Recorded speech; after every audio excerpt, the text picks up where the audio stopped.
Vuelvo a darles la bienvenida a la primera videoconferencia del año.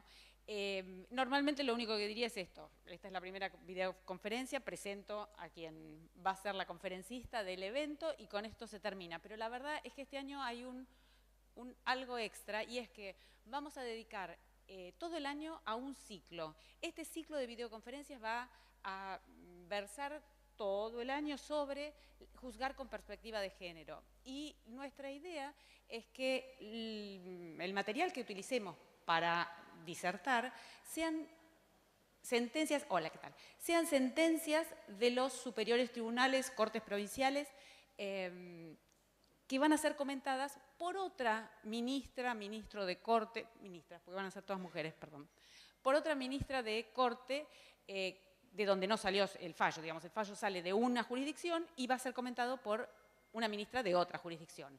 En el caso de hoy, la doctora es ministra de Jujuy y va a comentar va a comentar una sentencia de Formosa. Y así vamos a hacer sucesivamente a lo largo del año. De hecho, normalmente hacemos una videoconferencia por mes, pero este año va a haber muchos meses de más de una videoconferencia con la idea de poder lograr comentar sentencias de casi todas las jurisdicciones, casi todas las provincias del país. Dicho lo cual, creo que podemos empezar ahora en serio. Nuestra disertante de hoy es la doctora Beatriz Altamirano. La doctora es jueza del Superior Tribunal de Justicia de la provincia de Jujuy y responsable de la Oficina de la Mujer del Poder Judicial de Jujuy. Ocupó anteriormente distintos cargos en el Poder Ejecutivo de la provincia y fue diputada de Fundación Mujer, que es una institución sin fines de lucro destinada al estudio e investigación de los derechos de la mujer. Es conferencista asidua en seminarios, cursos y congresos provinciales, nacionales e internacionales sobre temas de derecho civil, género y diversidad. Con todo esto, Liz, todo tuyo. Bueno, buenas tardes. En primer lugar, quiero felicitar a la señora vicepresidente de la Corte Suprema de Justicia de la Nación, la doctora Elena Hayton, y a todo el equipo de la Oficina de la Mujer de la Corte por esta nueva iniciativa que va a constituir un nuevo hito que va a ser emulado por los distintos países latinoamericanos, como ha ocurrido con las otras herramientas con las que cuenta la Oficina de la Mujer. Creo que a partir de ahora vamos a incorporar definitivamente a nuestras sentencias la perspectiva de género. La perspectiva de género tiene que estar inmersa en toda nuestra actividad jurisdiccional. Tiene que ser una práctica sistemática y constante y debe ser la misma visible por toda la ciudadanía. Hoy el Poder Judicial se concibe de otra forma distinta, no solamente visto desde la labor jurisdiccional, sino también como un poder del Estado responsable del diseño de políticas públicas. Y lo que se hace a través de la Oficina de la Mujer es diseño de políticas públicas para los más vulnerables, especialmente para las mujeres. Bueno, dicho esto, muy honrada por ser la primera en abrir este ciclo de videoconferencias. Voy a comenzar con mi tarea.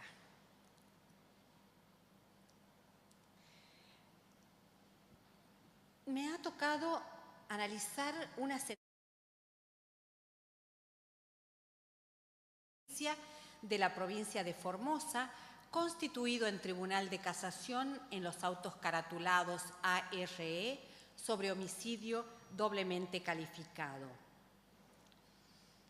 El recurso de casación se interpuso en contra de una sentencia de la Cámara Primera en lo criminal que condenó a ERA a la pena de prisión perpetua e inhabilitación absoluta por ese tiempo en orden al delito de homicidio agravado por el vínculo y por mediar violencia de género en concurso ideal, de conformidad a los artículos 12, 19, 80, inciso primero, 80, inciso 11, 54 y 24, inciso tercero del Código Penal, como así también en los artículos 493 y 494 del Código Procesal Penal.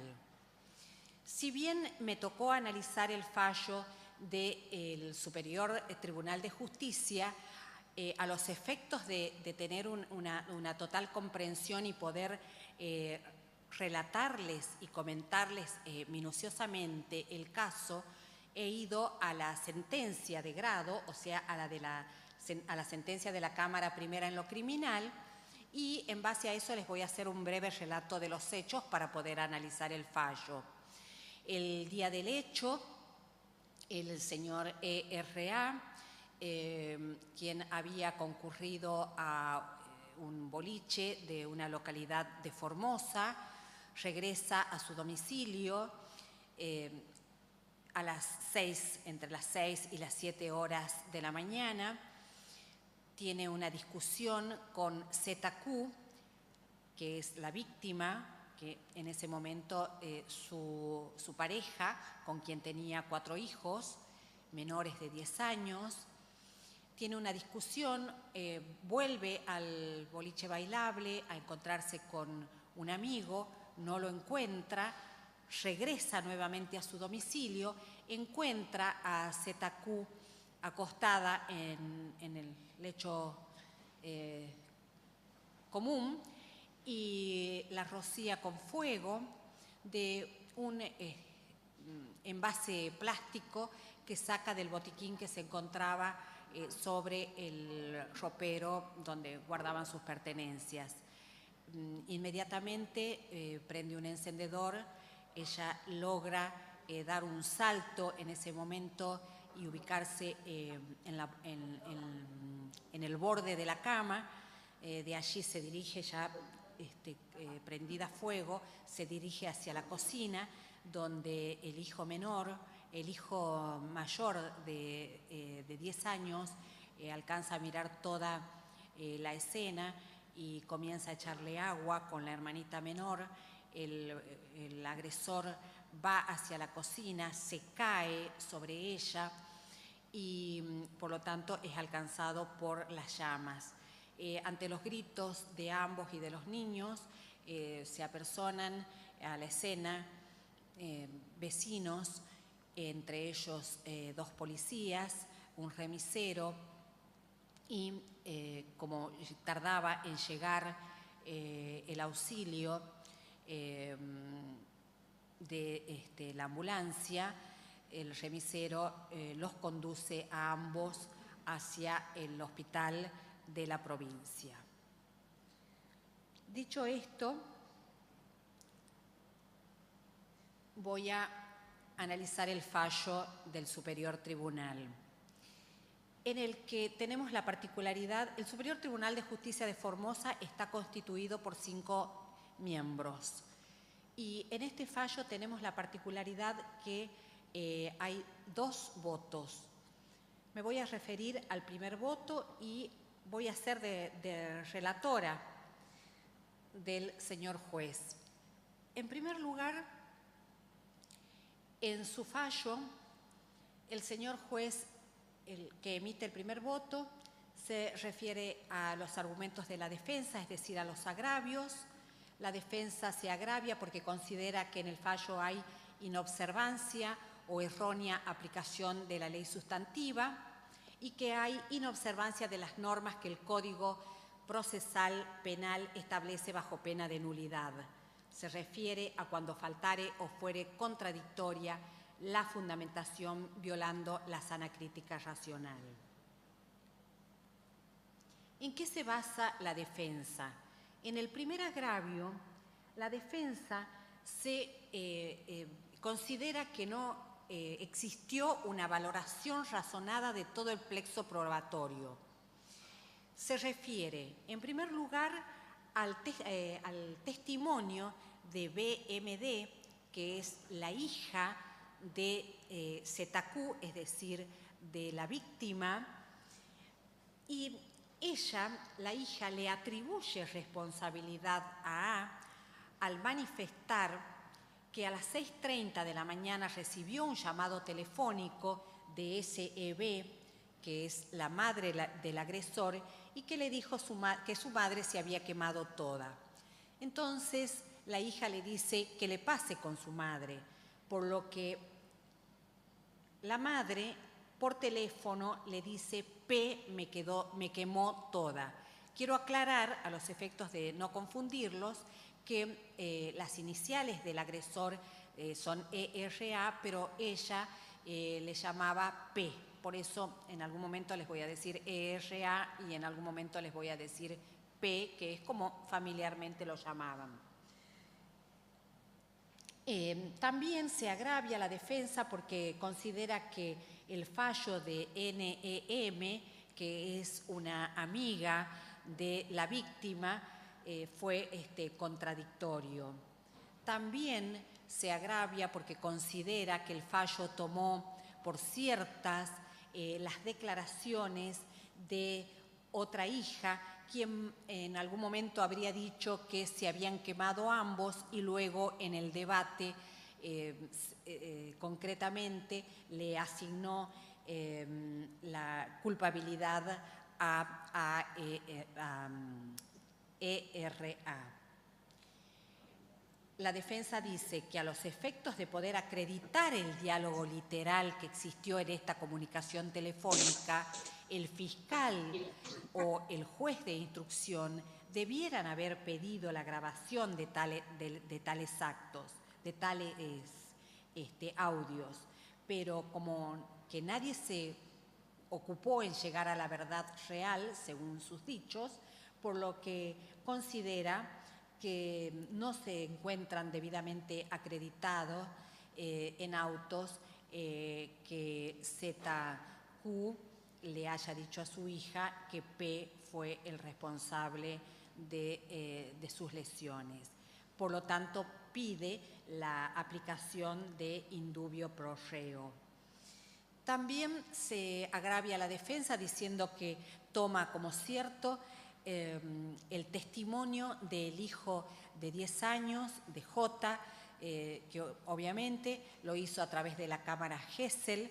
Luego, cuando analice el fallo, la sentencia de grado, me voy a detener un poquito más en ello, porque el niño que estaba escondido vio toda la escena y él en cámara Gesell dijo que había visto cuando su padre saca del botiquín que está sobre el ropero la botella plástica, cuando rocía a su madre con alcohol y cuando él escucha algo que le parece que es un encendedor y con ello inicia el fuego. Y también relata que el padre se cae sobre la víctima, por lo cual también resulta con algunas heridas. Bueno, otra de las cuestiones que considera la defensa es una pericia, porque el perito dice que la víctima pudo haber estado sentada o parada, pero que tal vez tiene dudas, no cree que haya podido estar acostada. Después nos vamos a detener en esto, porque considera entonces la defensa, en base a esta pericia, que tampoco tiene entonces el fallo que cita a la pericia, que no tiene un sustento científico conforme la sana crítica.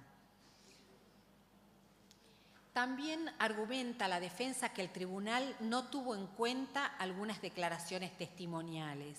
Concretamente se refiere a las testimoniales de policías, que son los vecinos que concurren a la casa donde ocurrió el hecho, la testimonial del remisero y la testimonial de la enfermera, que es la primera que atiende a la víctima.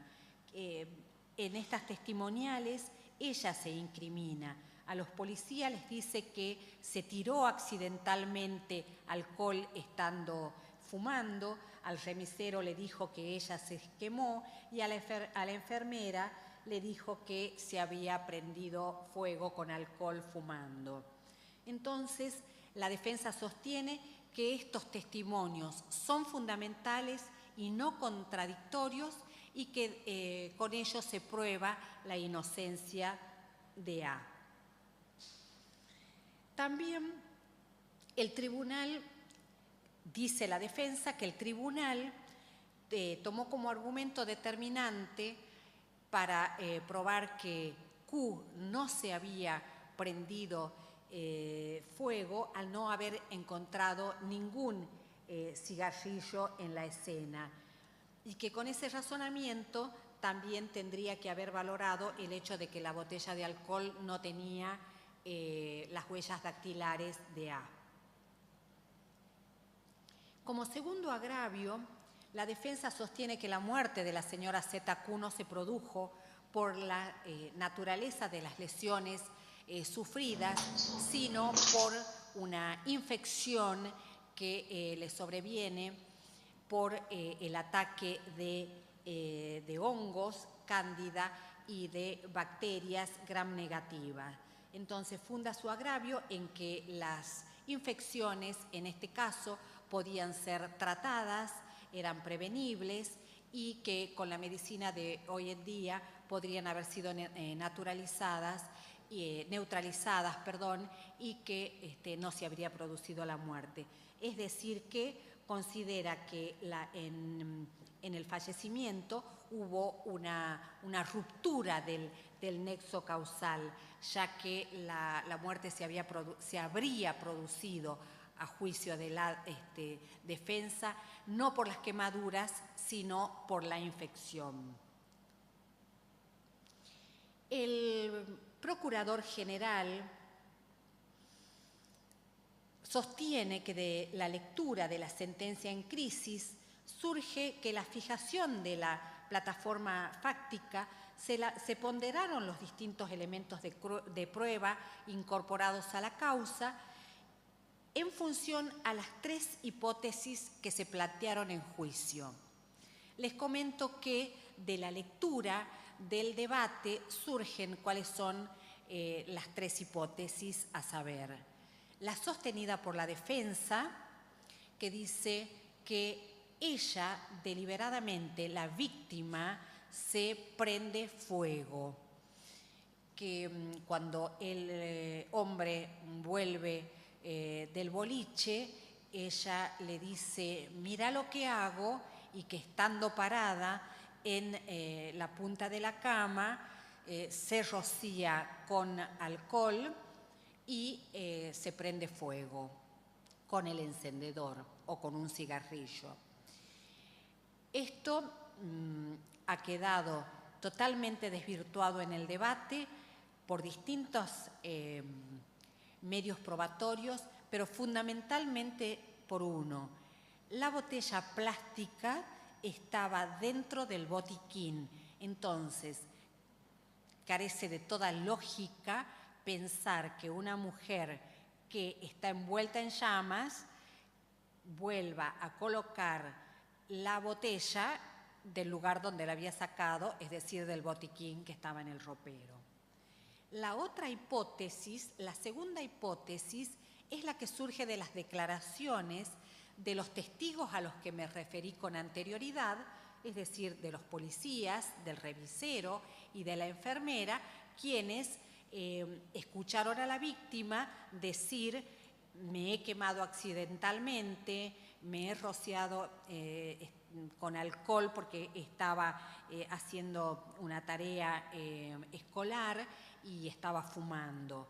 Y la tercera hipótesis es la que introduce el fiscal de Cámara y que considera que la responsabilidad y la autoría del hecho es la del agresor, es decir, de ERA.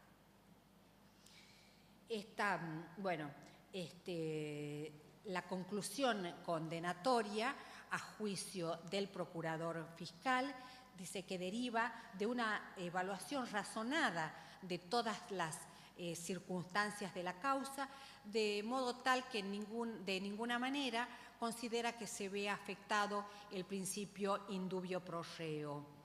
También sostiene que bajo ningún punto de vista. La sentencia carece de fundamentación porque han sido ponderados todos los elementos de prueba que se incorporaron a la causa conforme a las reglas de la sana crítica y el principio de inmediación procesal.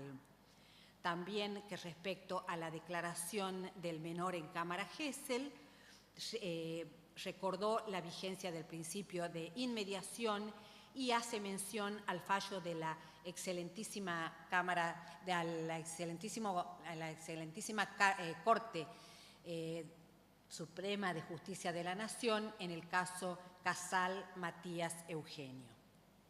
Perdón.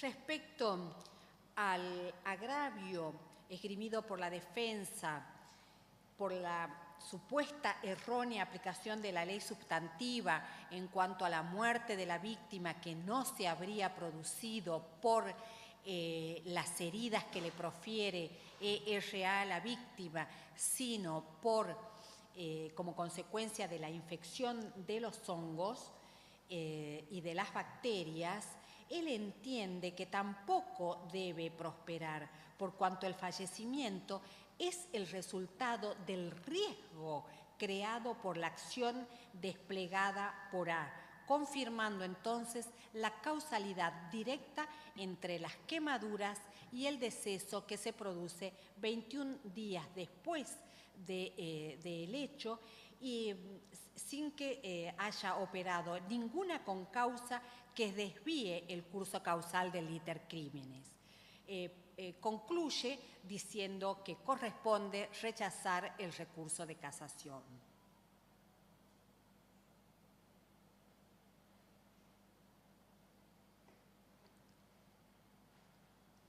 Luego de analizar los argumentos de la defensa y lo dictaminado por el señor Procurador General, el juez que emite el voto en primer término, respecto al primer agravio, entiende que no existe ninguna duda respecto a la autoría y a la responsabilidad por parte de A, que ha quedado debidamente demostrado, lo que les relaté en un principio, los hechos, que a las 6, entre las 6 y las 7 de la mañana, ERA vuelve por segunda vez a su casa del boliche, que ve acostada a su pareja, a ZQ, a que toma la botella de plástico que contiene alcohol, la rocía en el cuerpo, en la cara, le prende fuego con un encendedor, ella logra saltar, se posiciona en la punta de la cama y desde allí va a la cocina donde los hijos tratan de apagar el fuego, que el agresor cae sobre ella, por lo que también resulta con algunas lesiones. Para ello,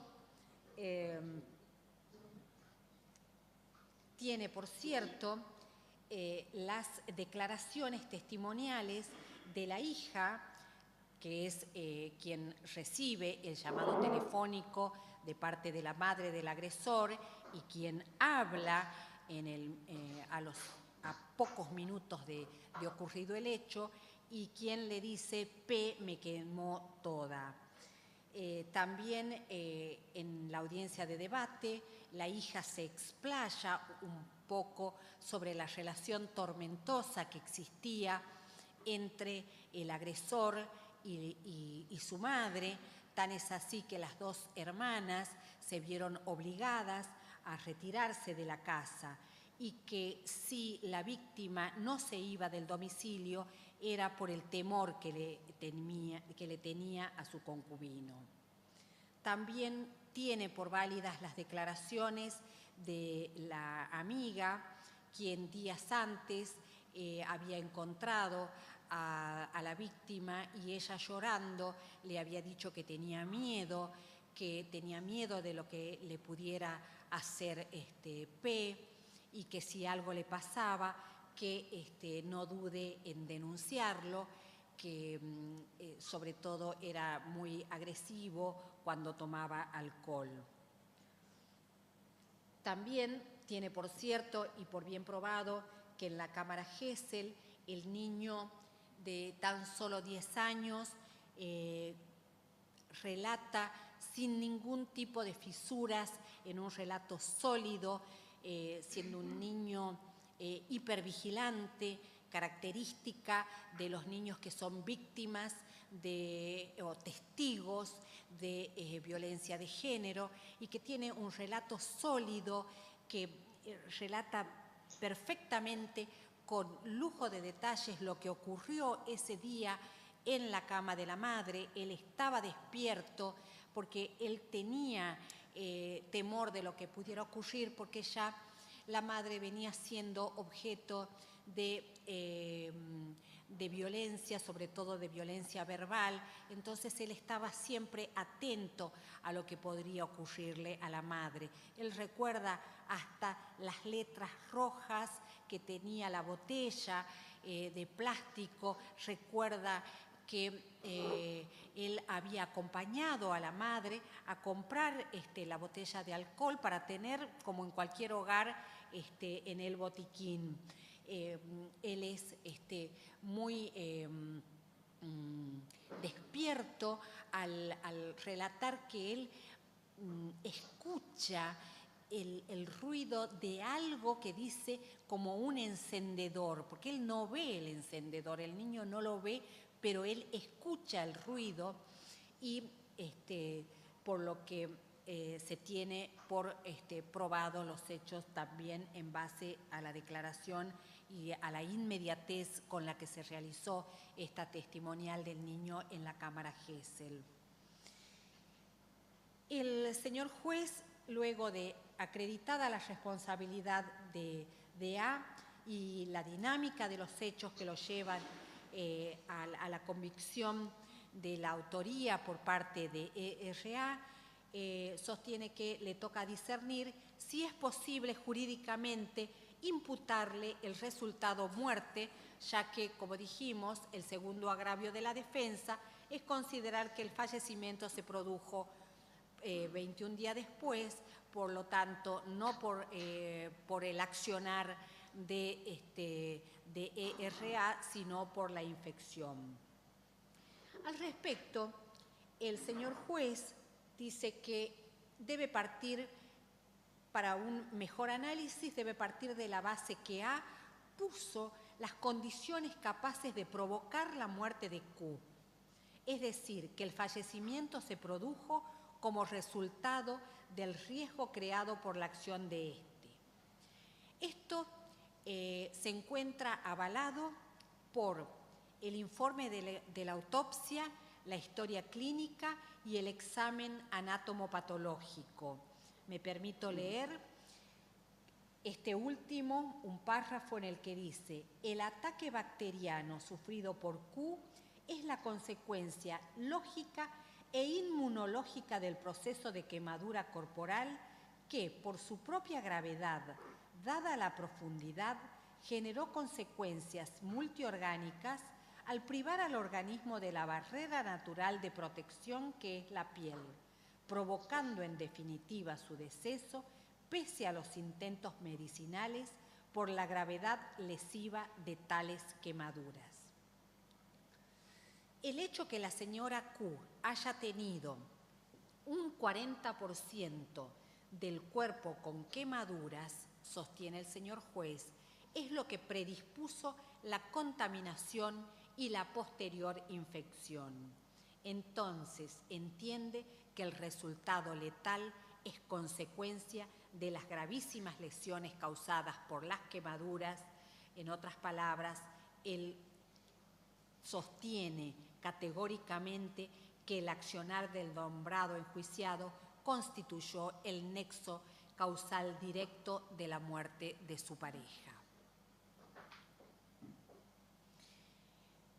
Este fallo tiene un voto en disidencia, que es el que paso a analizar ahora, a relatar más que nada En esta parte estoy haciendo de relatora porque estoy tratando de ser lo más precisa con la ayuda, obviamente, del PowerPoint de cómo fue relatada la sentencia.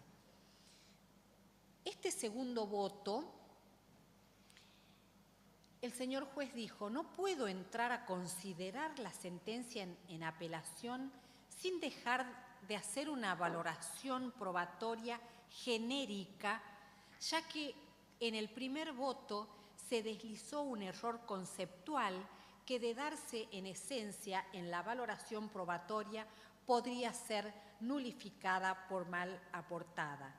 Y concretamente se refiere a los argumentos defensistas en la audiencia casatoria que se refieren a las declaraciones a las que ya he mencionado, a las declaraciones de los policías, de la enfermera y del remisero, y en los que ellos insisten en que la mujer se quemó sola.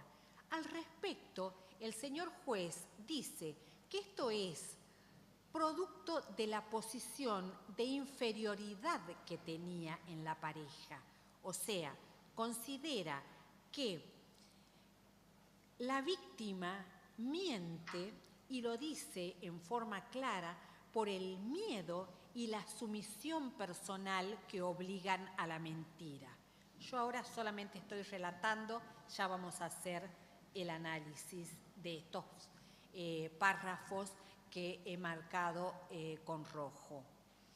Él dice: hay que valorar debidamente la espontaneidad de la primera comunicación. Se refiere a la comunicación que tiene el agresor con, la víctima con su hija, pero que también hay que analizar las otras declaraciones realizadas ante personas ajenas al suceso y a la familia, que son llamativas, porque reiteradamente la víctima dice: yo me he quemado, accidentalmente me he prendido fuego.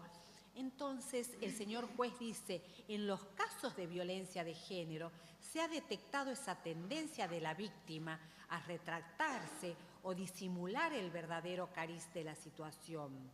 La valoración entonces ha de hacerse teniendo en cuenta todo el contexto en el que se desarrollan, en especial los antecedentes del hecho. Y en este segundo voto, el juez también califica el evento, pero lo hace de una manera distinta, porque él considera que sería punible únicamente por el grado de tentativa, porque considera que hubo una ruptura del nexo causal y que la muerte se había producido no por las heridas que le profirió P, sino por la infección que se le produce en el cuerpo con posterioridad a la víctima. Él considera que la causa de la muerte fue evitable, que la falta de previsión curativa rompió el nexo de continuidad o de causalidad.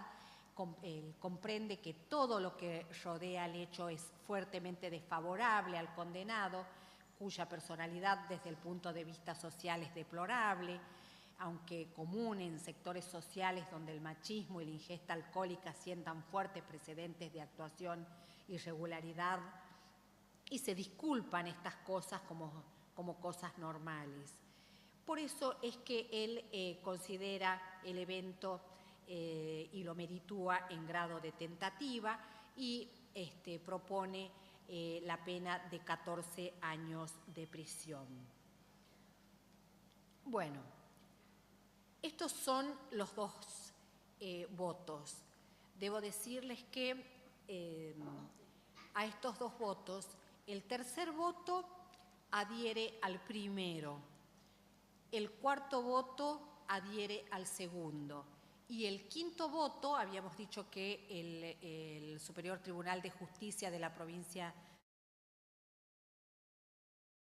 por 5 jueces, y el quinto voto adhiere al primer voto. De allí que ERA resulta condenado a la pena de prisión perpetua más inhabilitación absoluta por el mismo tiempo, por el homicidio agravado, por el vínculo y por mediar razones de género. Ahora, voy a volver atrás porque habíamos dicho, lo dijo muy bien Gaby al principio, que en esta tarea lo que vamos a hacer es analizar las sentencias con perspectiva de género.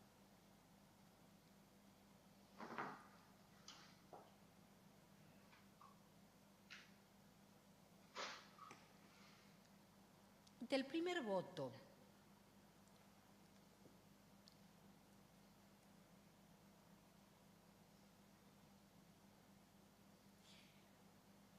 hay un párrafo, en el primer voto hay un párrafo muy interesante. Dice que para el análisis se debe partir de la base que A puso las condiciones capaces de provocar la muerte de Q, es decir, que el fallecimiento se produce como resultado del riesgo creado por la acción de éste. Efectivamente, aquí el señor juez hace una valoración del todo el contexto de la situación en que se encontraba la víctima. La víctima, hasta el momento en que ingresa al hospital después de haber sido quemada por su marido, era una mujer sana, era una mujer que mantenía a sus hijos sola. Esto surge de las pruebas aportadas en el juicio y en el debate que se lleva a cabo en la Cámara en lo criminal, que es una mujer sana, es una mujer que se dedica a sus hijos, a las primeras hijas, a las hijas de su primer pareja y a los 4 niños que tuvo con su agresor, que con un plan los mantiene, mientras que él se dedicaba, él tenía una vida cómoda, fácil, no trabajaba, iba a los boliches como una forma natural, él mismo lo cuenta en el debate como algo natural. Entonces, considero este párrafo de mucha validez por cuanto considera el factor riesgo, el riesgo en que P la pone a la mujer y que al encender, valga la redundancia, el encendedor sobre el cuerpo rociado con alcohol produce la consecuencia, aun cuando sea 21 días después, pero es este riesgo el que produce la muerte de la víctima. Creo que es un párrafo de los que nosotros, quienes seguimos trabajando en la perspectiva de género, decimos que tenemos que hacer mención a estas circunstancias especiales. Y algo sumamente interesante, ¿cómo será que los magistrados y las magistradas argentinos estamos en este camino de incorporar la perspectiva de género en nuestras sentencias, que aún en los votos en disidencia, que a veces se supone o se mal supone que los votos en disidencia son más cortos, más abreviados, sin tanta fundamentación? Yo puedo asegurarles que esto no es así. Prueba de ello es este fallo, porque en el voto en disidencia, el señor juez es el que habla de la posición de inferioridad que tenía la víctima en la pareja y de dónde surge esta connotación y esta afirmación categórica por la que justifica el señor juez la agravante de la violencia de género, de todo el material de prueba colectado en instrucción, en la policía, en la Cámara, en lo criminal, del que, como recién dije, resulta que ha quedado debidamente probado la situación de violencia en la que vivía esta pareja.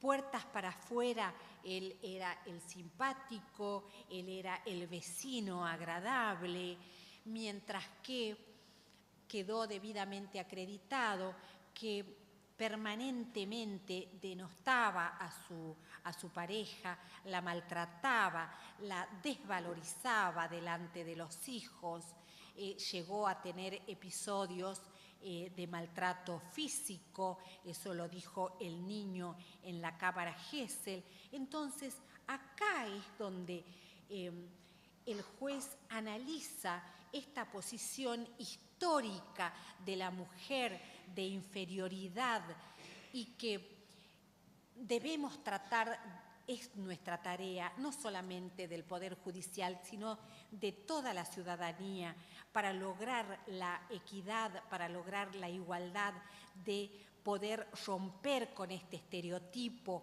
en el que el hombre aparece como el macho dominante y la mujer como la víctima, como la persona en inferioridad de condiciones. Este párrafo y el que sigue, donde habla del miedo y la sumisión personal que obligan a la mentira. Esto es sumamente importante porque acá, en este párrafo, el juez analiza un factor sumamente importante, el miedo de la víctima de violencia de género. El miedo que existe y por el cual no denuncian. Por suerte hoy hay una apertura a raíz de todo lo que viene pasando en nuestra sociedad y hoy las mujeres se animan a denunciar. Pero hasta hace muy poco tiempo el factor miedo era uno de los obstáculos fundamentales. Y sobre todo aquí, en este caso, porque ella está viva. Ella no sabe que se va a morir a los 21 días.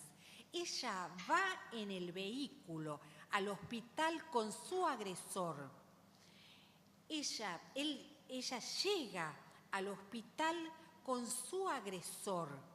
Entonces ella sistemáticamente miente.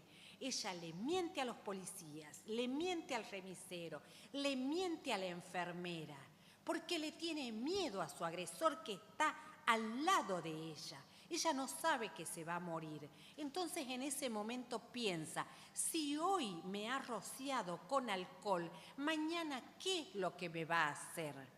Acá encuentro un párrafo que es un ejemplo de lo que es juzgar con perspectiva de género, porque es ponerse en la cabeza de la víctima, es tener una mirada distinta. Cuando decimos nos ponemos los lentes de la perspectiva de género, significa tener esta mirada especial de decir qué habrá pensado la víctima para mentir sistemáticamente.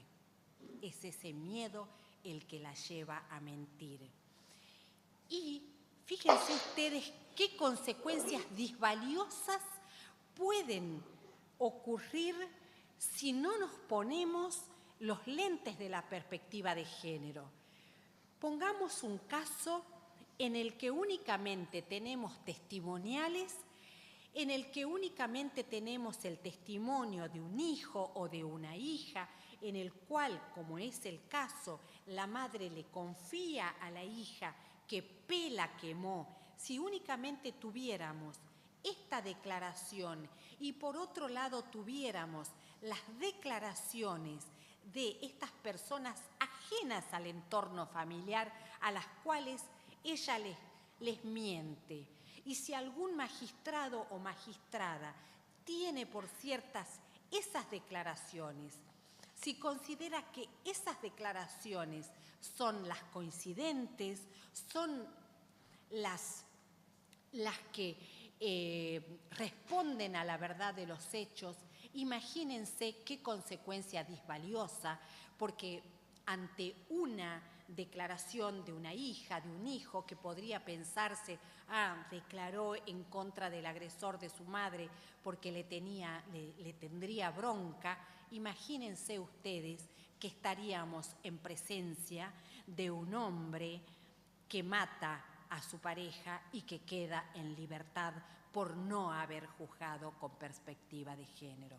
Por eso es que yo me detengo en este párrafo y lo repito porque considero que esta es la forma que debemos interpretar los dichos o las actitudes de las mujeres que son víctimas de violencia de género. Así, también en otro párrafo, el señor juez dice, en los casos de violencia de género se ha detectado esa tendencia de la víctima a retractarse o disimular el verdadero cariz de la situación. Bueno, es dicho de otras palabras, no voy a sobreabundar, pero es esto de decir, comprendemos que la víctima tiende por ese miedo a retractarse, a lo mejor en una primera y espontánea declaración ante la hija dice, P me ha quemado, pero luego por el miedo se desdice y en la policía o ante los primeros contactos que tiene se desdice y se incrimina. Bueno, también aparecen en este fallo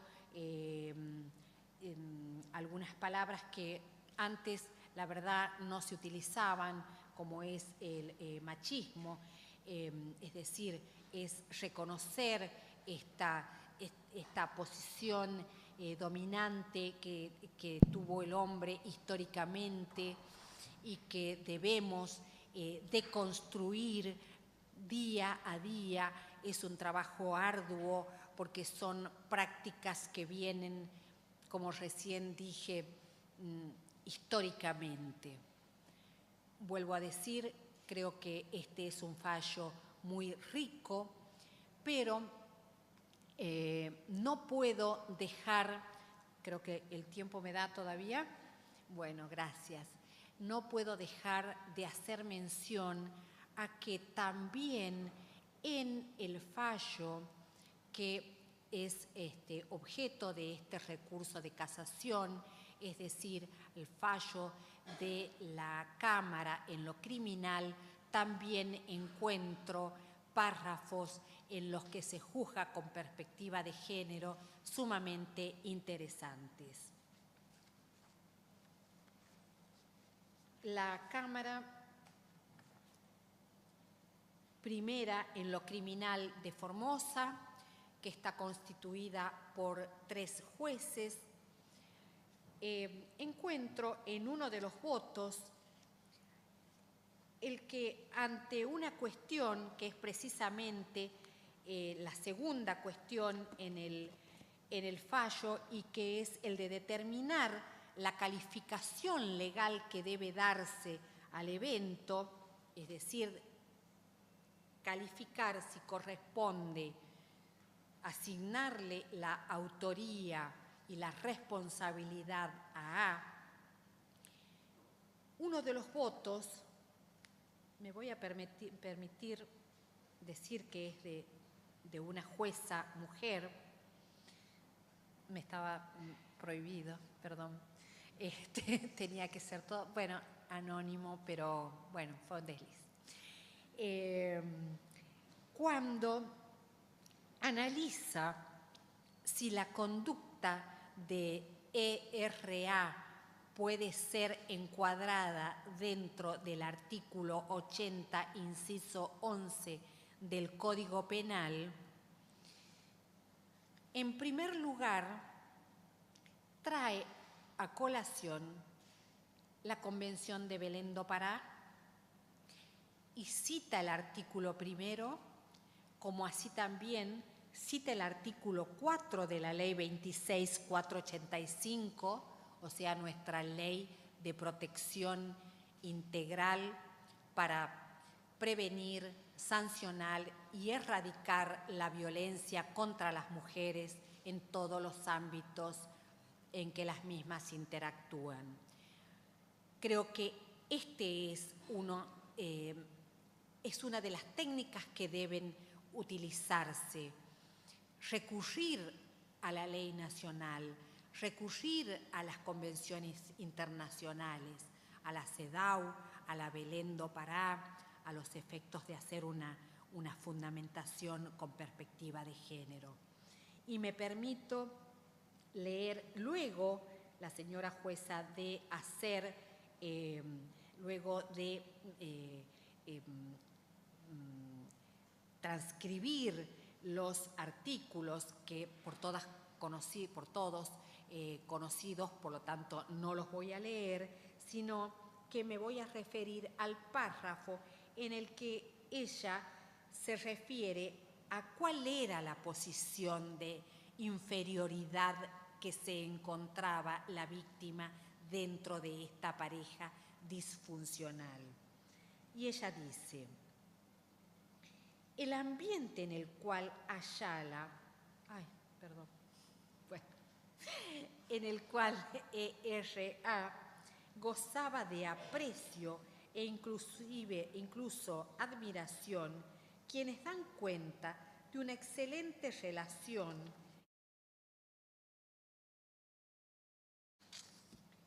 refiriendo incluso que nunca discutían. Al contrario, de ello, las hijas de Zeta, el entorno de ellas y fundamentalmente los pequeños hijos de la pareja dan cuenta de una relación violenta, donde usualmente A amenazaba, gritaba y sometía a su mujer, quien mantenía en forma permanente una postura sumisa y condescendiente, siendo la encargada con su trabajo doméstico a domicilio y con el plan social de mantener económicamente a los hijos, educarlos y contenerlos, en tanto que el traído a juicio llevaba una vida más relajada y placentera. No trabajaba e incluso salía en forma permanente por la noche. En ese contexto, donde los dos grupos antagónicos, por la parte que defienden, vierten sus descripciones sobre el trato que observaban en la pareja, me resulta hasta lógico que al momento en que Q, ya quemada, sale de la humilde vivienda e intenta cubrir la responsabilidad de Ayala, inculpándose sobre lo ocurrido, como una muestra más incluso del temor que le generaba, sobre todo al encontrarse rodeada de ese mismo grupo humano que se vinculara emocionalmente con Ayala y lo ha defendido en las audiencias, siendo que Zeta solo había logrado reconocer la violencia de que era víctima ante su mayor confidente, su hija, y previo al hecho, ante la misma y ante la amiga, a quienes dejó en claro el temor que le infundía a quien por lo demás la tenía amenazada. Resta decir que en este contexto, J, recordemos que es el niño que declara en cámara Gesell, y M, la otra hija, fueron coincidentes en el relato sobre la acalorada discusión previa que escucharon entre sus padres la noche del hecho, siendo A el que gritaba a su esposa, quien, como siempre, al decir de los niños, se mantenía en silencio. En esas descripciones queda demostrada la violencia de género atribuida y sufrida por la violencia en un ámbito íntimo y exclusivo de ellos. Y en otro párrafo dice: la violencia enquistada en esta pareja en la que claramente el traído a juicio ERA sometía a su mujer ZQ a permanente destrato, sobre todo verbal, y sometimiento, luciendo en lo social el claro rol de líder social y locuaz, sobre todo en el mismo barrio en el que se crió y donde Z era la forastera, careciendo de familiares o amigos reales que la protejan, con un ostensible rol de vulnerable al que el entorno de A permanecía indiferente. En este voto, la señora jueza analiza esta posición de inferioridad que debemos en todos los casos analizar cuando se trata de violencia de género. Creo que es tanto la sentencia de la Cámara en lo criminal como del Superior Tribunal de Justicia nos dan una muestra de cómo debemos juzgar con perspectiva de género. Y me resta agregar que no solamente debemos ponernos los lentes para tener esta mirada distinta y para poder juzgar con perspectiva de género en los casos de derecho de familia o de derecho penal, porque también encontramos casos en los que podemos introducir esta mirada en los distintos fueros del derecho. Nuestra base de jurisprudencia de la Corte Suprema de Justicia de la Nación está siendo muy enriquecida por el aporte de las provincias y encontramos ya fallos en los distintos fueros que se analizan situaciones de vulnerabilidad, situaciones de inequidad de las mujeres y que son analizados siguiendo la guía, los estándares que también la Corte Suprema en una de sus herramientas nos marca. Creo que el camino está trazado. Puedo decirles, sin temor a equivocarme, que Argentina es pionera nuevamente en esta materia.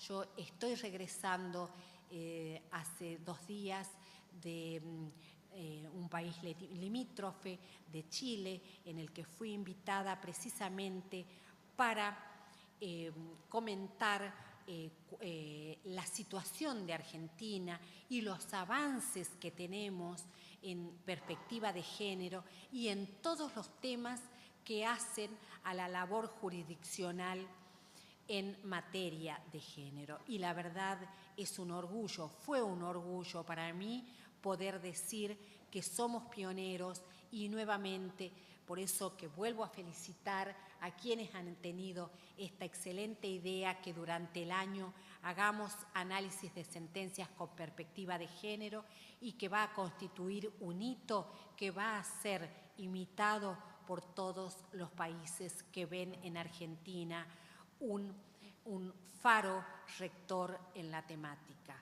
Espero haber sido clara al transmitirles todos los conceptos y todos los párrafos de la sentencia y, bueno, y mi parecer desde mi opinión. Bueno, muchísimas gracias por su atención.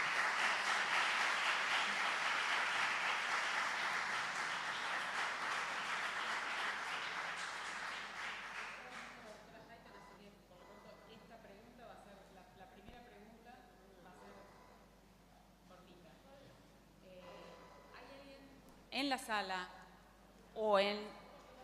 ¿no se escuchó? Digo que la doctora está viniendo, con lo cual, para saludarnos, etcétera. Con lo cual, podemos hacer una pregunta por lo pronto ahora, sea acá en la sala, sea del otro lado de la cámara. ¿Hay alguien que tenga alguna pregunta sobre este fallo, sobre juzgar con perspectiva de género, que les gustaría plantear? Si es del otro lado, levanten la mano porque si no, no me voy a dar cuenta. Y si es de acá... Buenas tardes, de San Juan. Una pregunta. Dale.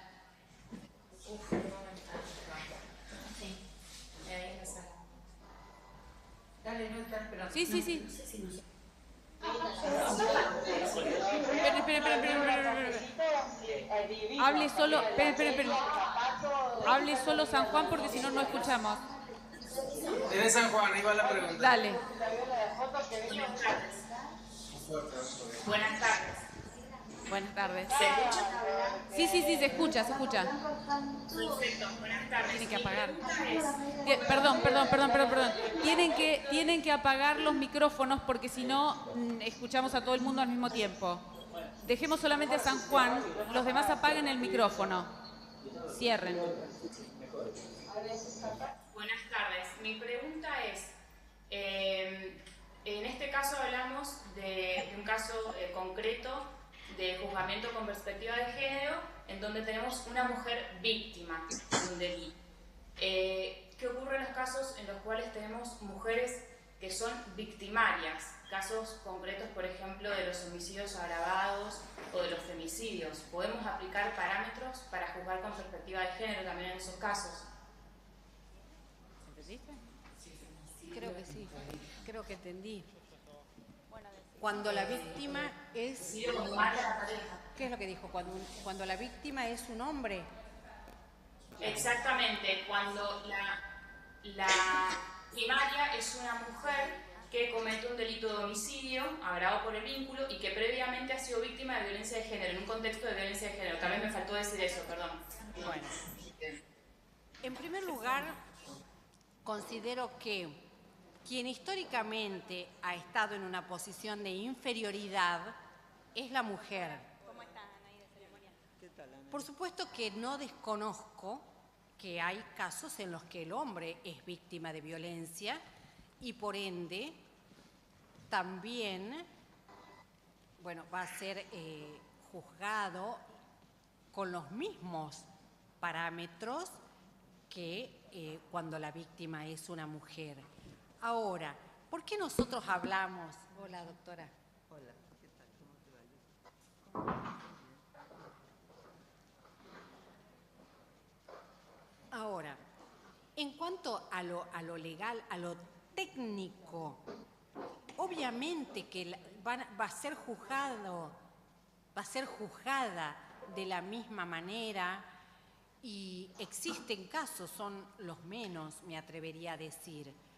Ahora, hablamos de la mirada distinta hacia la víctima cuando es mujer, repito, porque es la que históricamente se encontraba y se encuentra aún en una posición de inferioridad. Todavía hoy podemos hablar que si bien hay una igualdad formal, no hay una igualdad real. Por eso es que todos estos instrumentos, y no es porque pretendamos estar en un plano de superioridad a los hombres, simplemente pretendemos igualdad. Entonces, en esta igualdad que pretendemos, consideramos que hoy tenemos que ser juzgadas las mujeres y ser analizadas nuestras conductas con una perspectiva distinta a cuando el hombre es víctima. Espero que haya quedado claro. Bueno, muchas gracias, Liz. ¿Qué tal? ¿Cómo están todos y todas? ¿Bien? ¿Les gustó? ¿Estuvo bueno? Bueno, ahora ya está todo dicho. A Liz no hay que presentarla porque ya vieron que es una barbaridad lo que sabe y lo bien que lo explica, ¿no es cierto? Estamos comentando entonces una sentencia de Formosa. Ella es de Jujuy, comenta Formosa. Entonces, cada vez vamos a comentar de otra provincia, no sentencias propias, sino de otros, tratando de no maltratar la sentencia, ¿no? Tratando de siempre... No, porque además estamos eligiendo de la base de jurisprudencia nuestra. Saben ustedes que la OM tiene una buena base de jurisprudencia, cada vez se va llenando más, que las propias provincias llenan. Así que la provincia elige el caso y lo incorpora a la base. Con lo cual nosotros no lo incorporamos, lo incorporan las partes, la provincia, los interesados, que lo eligieron a su caso como el mejor o dentro de los mejores con perspectiva de género. Entonces, ¿el fallo de hoy tenía perspectiva de género? Sí, ¿no? Y además está resaltada por Liz, resaltada la perspectiva. Pero en realidad todos los estándares también, los estándares internacionales de los derechos humanos de las mujeres, están en la página web de la Corte, además de la OM, ¿no? Más de la Corte y dentro de la Corte la página de la OM. Y estos estándares que han sido tomados por la Cumbre Iberoamericana. No sé si todos saben lo que es la Cumbre. Nosotros, las Cortes Supremas de todos los países de Iberoamérica, no solo latinos, sino Iberoamérica, que agrega entonces España, Portugal y Andorra, todos los países tenemos en conjunto estos estándares incorporados a la página nuestra, porque nosotros somos, dentro de esto, los que hemos tenido las iniciativas. Los estándares nos pertenecen, pero bueno, todo lo estamos compartiendo, ciertamente. Algo empezó México, después seguimos. Bueno, estamos todos, los países vamos completando y cada vez nos colaboramos más. En la próxima sesión de la cumbre veremos qué productos tenemos, lo llaman productos ahí, lo que se va llenando, ¿no es cierto? Entonces, yo voy generalmente como representante de la Corte a la Comisión de Género de la Cumbre Iberoamericana. Y bueno, otros jueces van, Lorenzetti va por Medio Ambiente y así sucesivamente. En realidad la cumbre es de presidentes de cortes, pero bueno, yo soy vice y me dejan estar. Así que ahí estoy porque estoy elegida, incorporada y votada para estar como parte de la Comisión de Género. Y hemos trabajado mucho en la cumbre el año pasado, en la última versión de la cumbre hemos sido el país que ha incorporado muchos más productos que otros, mucho más. Si miran la página de la cumbre, lo van a ver. Se sabe, María Delia, cuál país lo incorporó, ¿no? Perfecto, entonces van a ver todo nuestro, pero compartido, eso es lo importante, lo compartimos con todos. Entonces, hay que mirar la base de jurisprudencia. Cuando tenemos dudas, miramos la base, miramos los estándares y de ahí hacemos nuestra sentencia. Y vamos aprendiendo, vamos incorporando nuevos elementos. Esto es fundamental. Todos los días se aprende algo. Y estas jurisprudencias comentadas nos sirven también para aprender algo, cada vez más. Hay que practicar, hay que aprender. En todas las provincias tenemos quienes son capacitados, o todas o casi todas, no sé, pero hay que tener en todas, capacitados para comentar jurisprudencia con perspectiva de género. Los cursos de capacitación estos se han dado con personal de la OM y además de la jurisprudencia de la Corte, de la Oficina de Jurisprudencia de la Corte, que son los que saben comentar fallos. Así que entre los dos combinamos estos comentarios con perspectiva de género para capacitar. Las provincias de las que estamos hablando se han capacitado. Formosa se ha capacitado, Jujuy creo que también, seguramente, porque acá Liz hace todo lo que hay que hacer, ¿no es cierto? Bueno, Liz, me acuerdo porque yo tengo una prima que se llama Elizabeth y que es tu segundo nombre y de ahí viene Liz, ¿no? Liz. Bueno, Elizabeth. Claro, porque ella pone Beatriz, pero se llama Beatriz es muy largo, Elizabeth. Beatriz Elizabeth Altamirano, cuando terminamos bueno, pero hablarme, Elizabeth ya me fui. pero de Elizabeth es que viene Liz. Sí.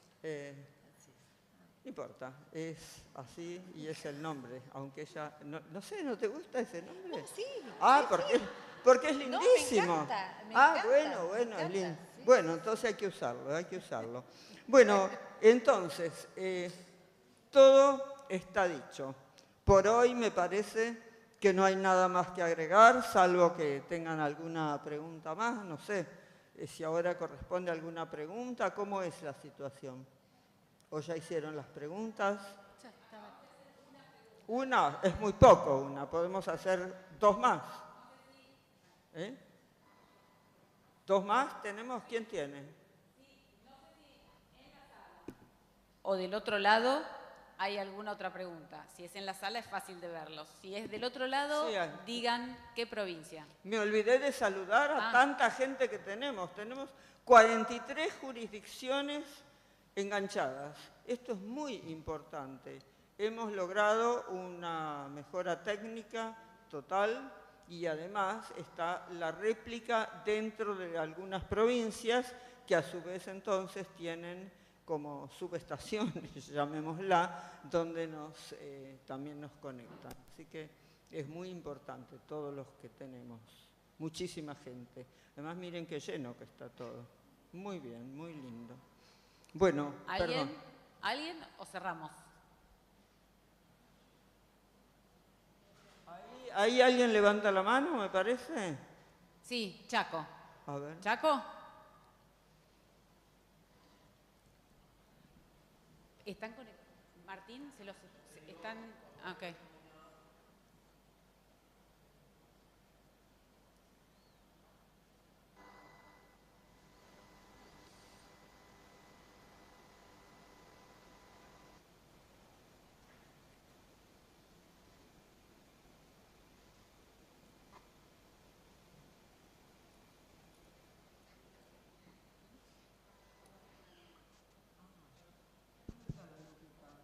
Sentadita en la tercera.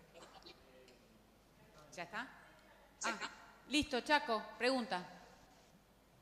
Hola, ¿nos escuchan? Sí, los escuchamos. Hola, buenas tardes. Del Centro Judicial de Género, Elizabeth Narváez. Mi pregunta, bueno, muy interesante el fallo, muchas gracias. Mi pregunta va en el sentido del voto en disidencia. Cuando usted hace la referencia muy acertada sobre el juez que valora la retractación de la víctima como un indicador justamente de violencia de género. ¿Me siguen? Sí. Una palabra que no escuché. ¿Qué dice? Sí. Claro, cuando usted hace la valoración del tema de la retractación. Ahora mi pregunta es, ¿qué lectura usted realiza sobre el voto donde hace la valoración de la retractación y por otro lado hace la lectura, diría yo sesgada, tal vez me equivoco, del informe médico? Un informe médico que, como usted leyó, fue absolutamente contundente en relación a las causas de la muerte de la víctima. A ver, son varias o 2 o 3 cuestiones que logro detectar. En primer lugar, cuando yo leí el párrafo, en los casos de violencia de género se ha detectado esa tendencia de la víctima a retractarse o disimular el verdadero cariz de la situación. Así dice el voto en disidencia.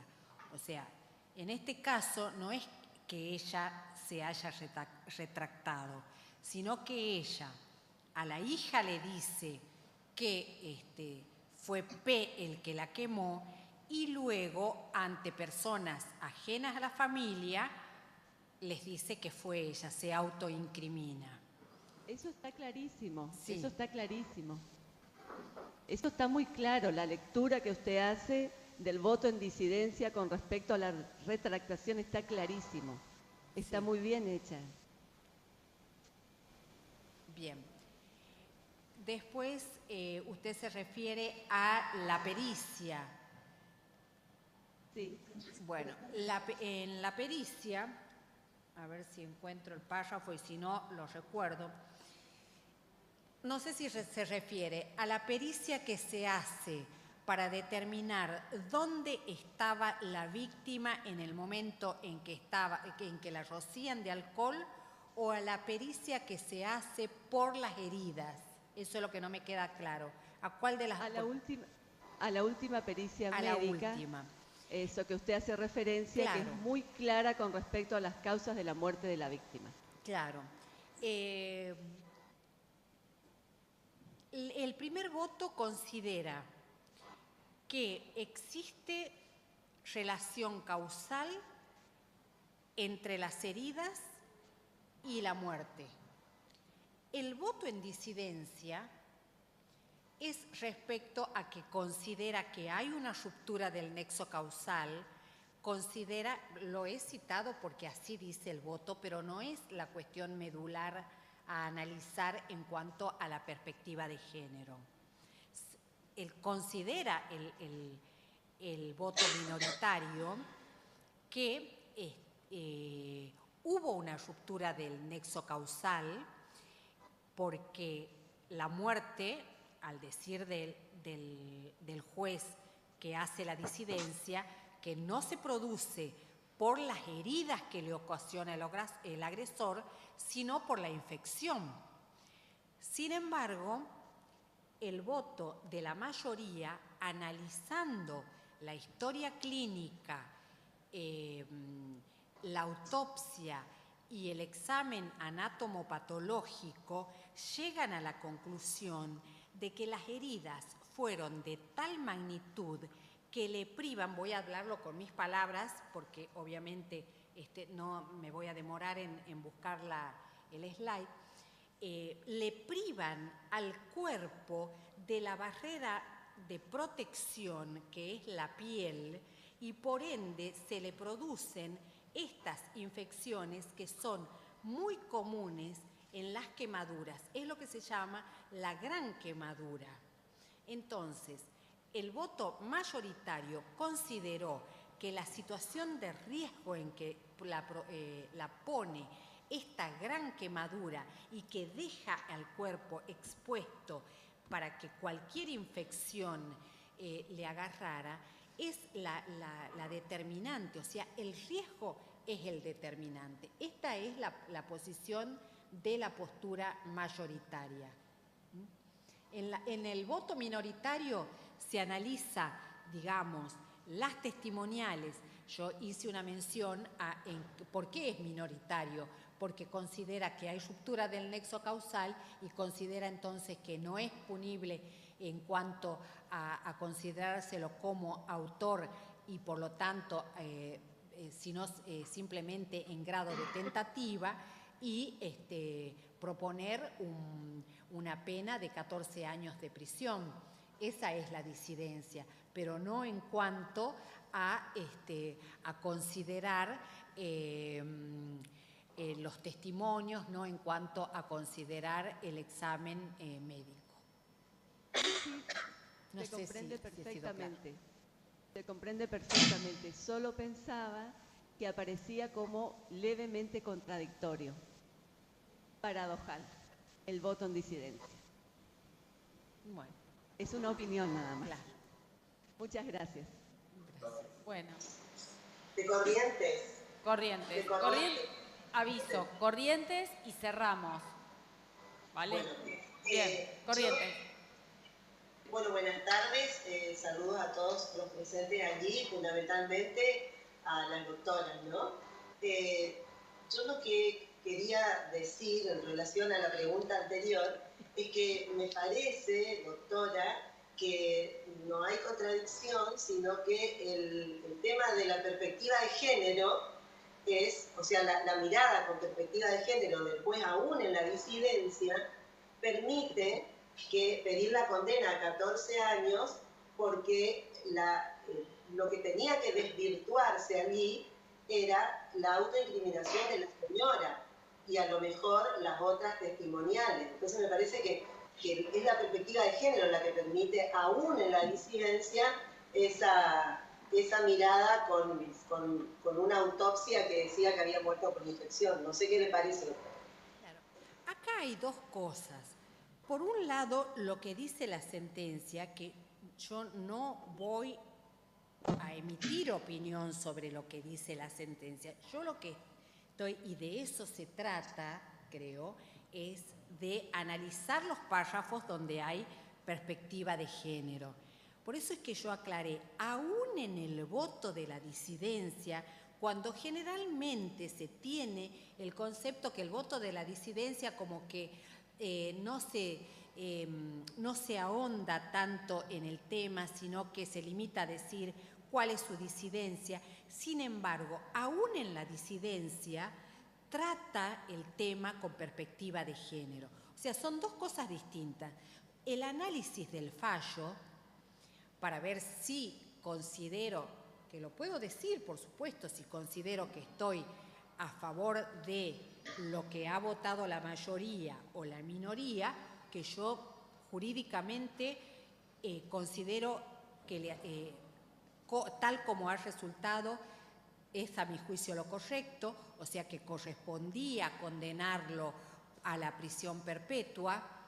Eso es por un lado, pero no es el objeto de estos análisis. Si bien para una mejor comprensión he creído necesario relatar tal cual han sido los dos votos, el de la mayoría y el de la minoría, pero yo me he enfocado en los párrafos en los que se ha tratado la perspectiva de género, ya sea en el voto mayoritario o en el voto minoritario.